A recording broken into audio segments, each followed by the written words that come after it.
First time I walked into a gun shop, not kidding, I was pretty nervous. I saw all these different guys, and in my head they were all Navy SEALs and Delta Force guys, and I was just this guy not knowing anything, trying to pick something out. You could see sweat going down my forehead.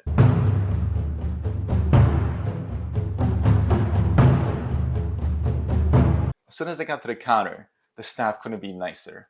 Everyone was so friendly and welcoming and showed me around different types of firearms. Other customers, when they heard I was looking for a specific gun, they actually came up to me and said, "Hey, look, I have this one right here. Check it out. What do you think?" Gun owners are a lot friendlier than you would think they are. Let's talk about 5 things that you have to consider before you get your first firearm. And I'm going to give you my opinion on how to choose the best one for you. First, what am I going to use it for? Do you just want to have some fun at the shooting range? Do you want to protect your house? Do you want to carry one on you as your everyday carry? Do you eventually want to enter competition? Or are you a collector and you like seeing them on display and showcasing them in your house? Obviously, for each of these things, the criteria is going to be a little bit different.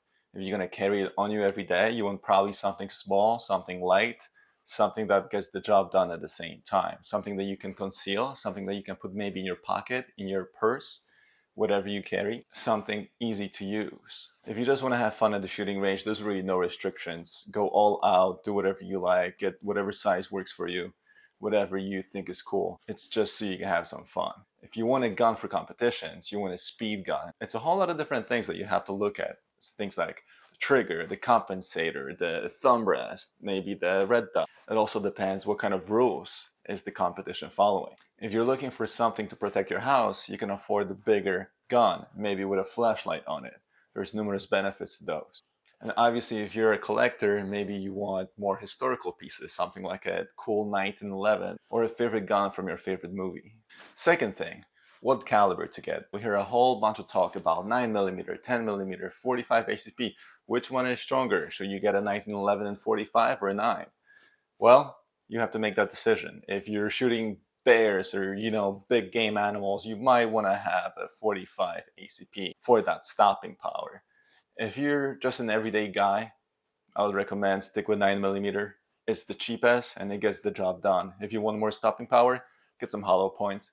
Nonetheless, some people might like a training gun that's only a 22 long rifle, soft shooting pistol. You have to look into different things. How much power can you handle? How much power do you need? Do you have arthritis? Do you want one? All these factors are going to determine what caliber to get. A third question you might ask yourself is, how many rounds do you need in your magazine? If you pick up something like a modern compact pistol, you'll probably have something around 15. If you're getting something like a micro compact, you're probably looking at something between 10 and 12. If you're one of the guys who likes 45 ACP, that big stopping power, you might end up with a gun that only has 8 rounds. If this is going to be your fun tool for the shooting range, changing out magazines can be a little bit annoying. Loading the magazines can be a little bit annoying. If you're shooting competitions, obviously you probably want the most ammo that your division allows you. If you're getting a pistol for self-defense, 10 rounds should be enough, but what if there's more than one guy?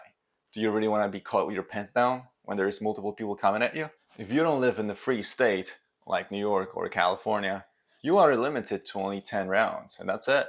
Another question you might want to ask yourself is, do you want safety on your firearm? What kind of safety do you want? If you do have a gun with manual safety, you have to train differently to get used to using that in a stressful situation. If you're new to gun ownership, you might feel more comfortable with a safety on your handgun.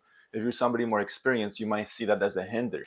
Another question you might ask yourself, which brand is the good one? You hear so many different things. There is Glocks, there is SIG, there is FNs, there is 1911s. There's all kinds of things out there. Which one is actually good for me? Well, the true answer is modern pistols are pretty good all around. So a lot of it comes down to your own preference, the way it fits your hand, the way it shoots for you. A good idea might be to go to a shooting range and actually test out a bunch. Usually for around $15, you can rent a handgun at any shooting range and try it out. What are you looking for in the brand? Are you looking for being able to do different mods to it? Are you looking for reliability? Are you looking for something shiny that's going to look good on your shelf? You might hear people argue whether a Glock is better, whether a SIG is better, but the fact that people are arguing which one is better means they're probably both pretty good.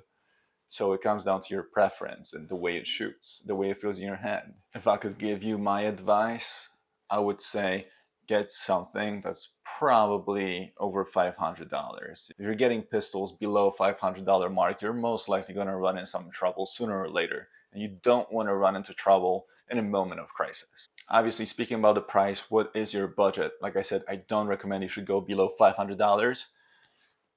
But sky is the limit. I mean, good handguns typically range anywhere from $500 to $3,000 plus.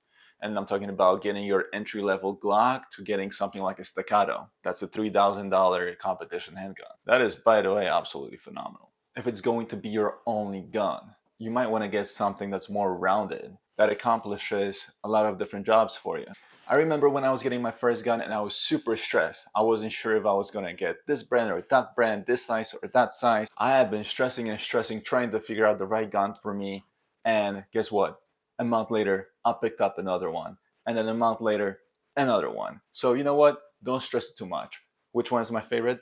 I kind of like them all. They're like my children. Well, I maybe have a few favorite ones. Don't stress it. Buy it. Have fun with it. If you want another one, go ahead and get another one. You can always sell the one you got. Good things about good guns is that they don't really lose that much value. If you're a bit on the budget, you can feel pretty comfortable buying a used gun as long as it has been inspected by a gunsmith. It's kind of like buying a car. It's a great way to get a gun that's not going to lose so much in value and you can sell it and trade it in for something else. So don't stress it out too much, but take these things into consideration. I hope you get something, and if you do, let me know in the comments what did you go with. Until next time.